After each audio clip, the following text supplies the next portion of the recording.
was a sight for my soul.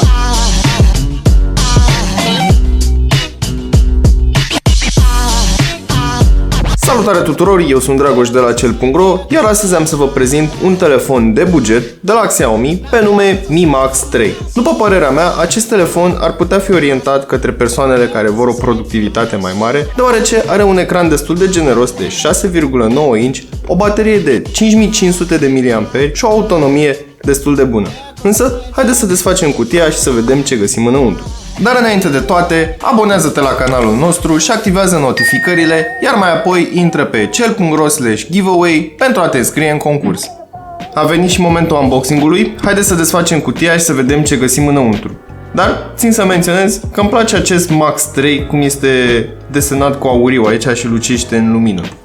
Haideți să desfacem cutia și să vedem ce găsim înăuntru. Bineînțeles, aici avem telefonul, care este negru, arată destul de bine. Am să-l dau la o parte și am să vorbim despre acesta mai târziu. Pentru început, avem un plic care are înăuntru un manual de utilizare, cheița pentru SIM, un cablu de alimentare și transfer date de la USB normal către USB tip C și un încărcător de 5V 2500 de mAh, așadar avem și Quick Charge 3.0 chiar.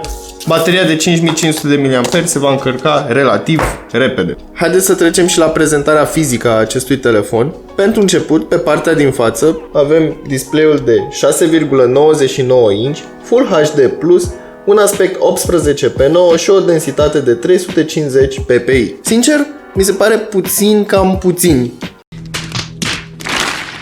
Însă, dacă ne uităm la elemente, nu par pufoase și muchile nu par afișate foarte rău. Inclusiv textul arată foarte bine. Așadar, nu este un mare dezavantaj densitatea mai mică pe acest display foarte mare. Deasupra găsim senzorii de proximitate și lumină, LED-ul pentru notificări ascuns sub sticlă, camera pentru selfie de 20 de megapixeli și, în ultimul rând, casca pentru apeluri ce are și funcție de difuzor.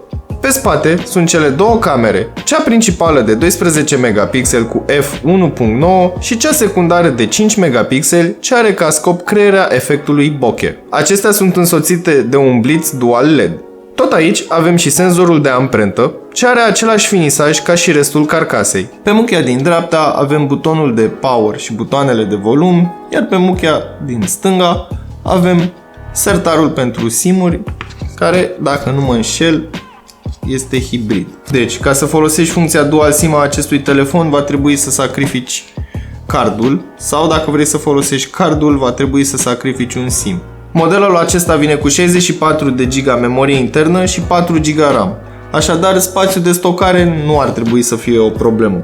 Mergem către partea software a acestui telefon și dacă ne uităm aici în Settings, o să vedem că avem 8.1 Oreo cu MIUI 9.6 stabil. Probabil în viitor va primi și un update la MIUI 10, însă momentan nu am această confirmare. Hai să ne uităm și la testele sintetice. În Antutu a scos 119.408 puncte, iar în Geekbench 4 1339 de puncte în single core și 4952 de puncte în multicore. Ținând cont că este un telefon mid-range, personal cred că sunt niște scoruri aproximativ decente. În ceea ce privește software-ul și interfața, nu este absolut nimic deosebit.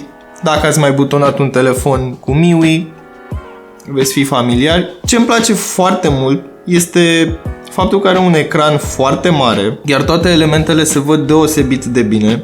Chiar dacă rezoluția ecranului este Full HD+, densitatea este undeva mai mică, și anume 350 de pixeli per inch. Dar, cu toate acestea, elementele se văd foarte clar, muchile se văd de asemenea și ele foarte clar și nu vei avea probleme să urmărești conținut media, text și așa mai departe. Ce îmi place în schimb, hai să intrăm în browser, intrăm pe Google și dacă întoarcem telefonul în poziția orizontală, hai să dăm un search la întâmplare pe Google. Aici, inițial, am varianta mobilă. Dar dacă mă duc aici și selectez varianta desktop, arată foarte bine deoarece ecranul este foarte mare.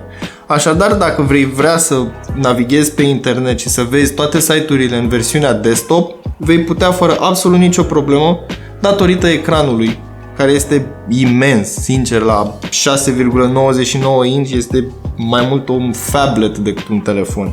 La capitolul gaming, telefonul nu a excelat. Imediat ce am pornit jocul, hardware-ul a fost detectat și setările au fost configurate pe mediu. Experiența de gaming este plăcută datorită ecranului foarte mare. Există de asemenea și ocazionalele sacadări, însă nu prezintă un impediment foarte mare.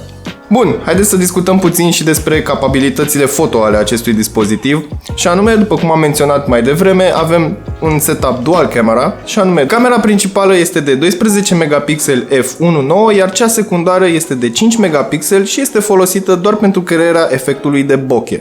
Ce-i drept, pentru un telefon mid-range, mie mi se pare că a scos niște fotografii destul de bune, nu au cel mai mare nivel de detaliu, însă claritatea este foarte bună, la fel și contrastul, saturația și nivelul balansului de alb. Desigur, există momente când setările automate pentru balansul de alb nu funcționează bine, iar imaginea tinde să fie ori prea caldă, ori prea rece. Însă, dacă te miști puțin în stânga sau puțin în dreapta, își revine imediat și nu vei avea probleme în a face fotografii. Eu personal aș folosi telefonul ăsta ca să scriu un mini eseu sau să fac o mini prezentare în momentul în care nu am un calculator lângă mine. Cu o tastatură Bluetooth sau fără o tastatură Bluetooth te poți descurca extraordinar de bine datorită ecranului și conținutului care este afișat foarte bine pe ecran. De asemenea, și dacă vrei să te uiți la un film, ai sunet stereo, ai jack pentru căști și bineînțeles un ecran nu are cea mai bună rezoluție din lume, însă își face treaba destul de bine din punctul meu de vedere. Ca o alternativă la acest produs, ai putea alege Asus Zenfone Max Pro, un telefon ce este și puțin mai ieftin, însă are un ecran mai mic, are o baterie puțin mai mică și anume de 5000 de mAh și micro USB în loc de USB tip C, ca în cazul lui Mi Max 3. Acestea fiind spuse, eu am fost Dragoș, iar până data viitoare nu uita să verifici descrierea pentru prețuri actualizate și linkuri utile.